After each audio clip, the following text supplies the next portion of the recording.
Joining us right now is Target's chairman and CEO, Brian Cornell. Brian, the earnings very strong, $2.57 a share versus the $2.18 the street was expecting, and your previous guidance of $1.95. Revenue beat expectations. Comps were up 2%. Traffic was up 3%. You said this was going to be a quarter of growth, and it was. Well, it's been a good day for the Target brand and a great day for the Target team. And I think we checked a lot of boxes today.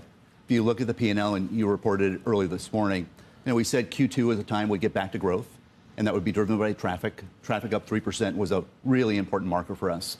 But overall comps plus 2%. Stores were positive.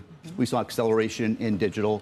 Digital growth led by Drive Up and our Target Circle 360 delivery to home. Those were up over 14%. And from a overall performance standpoint, for op income rate to get back to 6%, people have been waiting for that for a while. 6.4%, actually. And to see EPS up over 40%, I feel really good about the progress we're making in the quarter. So what happened? What was the key? Was it traffic? Well, I think it was Target being Target, really getting back to leveraging our great national brand partnerships, our own brands. Some of those unique partnerships we put together really came together in the quarter. And we were very focused on delivering value in this environment. And we made a big commitment. We reduced prices on over 5,000 items, those items that are most frequently purchased. And I think the consumers recognize that. But we've driven great traffic into our stores and visits to our site, great value, great newness. And I think we really hit the mark in the quarter. When you look at the 5,000 items you cut prices on, were those the items that were showing up in every basket? Or can you tell how linked that was to the traffic Absolutely. increases? And those are the most frequently purchased items. But we also know, Becky, when you visit our store, you come in for those household essentials, for food and beverage, a big part of our business is the and. Then you're shopping for apparel. And apparel was a standout performer in the quarter, up 3%. Within parts of apparel, our all-in-motion performance line grew in the mid-teens, a real standout performer. And we're taking share in those spaces. I was actually in New York a few weeks ago with investors, and I had a number of PMs mention to me, Brian, I only buy all-in-motion now. I used to buy a national brand, but the quality, the design, and the value is so good, I have to buy it. And they buy it for their kids. I had another PM talk about the fact that for my kids, the design, the quality, but the value was so good. I'm saving 60 or 70% versus a national brand. That's all I buy. So when we get that combination right of great design, being on trend, and value, good things happen. So we're looking at a consumer that's been facing some pressure from what we've heard in a lot of other sectors, from a lot of other stores, from a lot of other companies. What do you see with the consumer right now? Well, the three of us have talked about it quite a bit over the last couple of years. We continue to see an incredibly resilient consumer. Now, they've been facing the pressure of inflation and rising interest rates. They're continuing to look for value.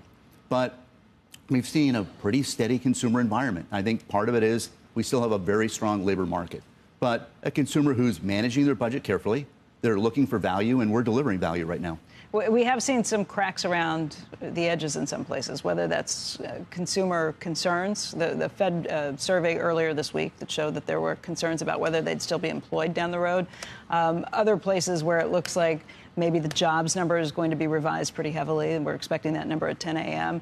What do you see? What can you tell us about whether those concerns are something we should worry about? Well, I think the consumer today is going to continue to look for value. Over the balance of this year, I think they're going to be seeking value for everyday essentials as they shop for food and beverage. But as they start to get back into discretionary spending, they're looking for value. I mean, for us to be up 3% in apparel and starting to see some green shoots in other parts of our home and hardlines category tells us consumers are still shopping, but they're on a budget. They're looking for value. When we deliver great quality and value, they're shopping at Target. Have you boosted any of your profits from gouging on prices yet, Brian? And how prevalent and pervasive do you think that was in terms of causing the recent 40-year highs in inflation? Joe, again, we talked about the fact we reduced prices on 5,000 items, but value's in our DNA. You go back to the brand promise, expect more, pay less. It's what we do each and every day. You haven't done that. Do you think it's that? Do you know anyone who has? Any of your competitors? Yeah. So I'll put my retail hat on for a second. I mean, you two talk to industry leaders in every different sector. Is there a more competitive space than retail? big multinationals, or local lower retailers. margins, or Right. lower overall And, margins. right, we're celebrating this morning the fact that we delivered a margin rate of over 6%. You talk to other CEOs who are delivering op income of 20, 30, Tech 40, companies. and 50%. Yeah, tech so companies. we're in a penny business. Well, should we go after them? Well, I think from a retail standpoint, though, you've got physical stores, you've got digital stores, you can shop socially. People can pull up their phone like Becky and check the price of milk at Target and other retailers. She does that, too. So does Andrew. So it is a penny business, and it's a very competitive space, and we provide the value consumers are looking for.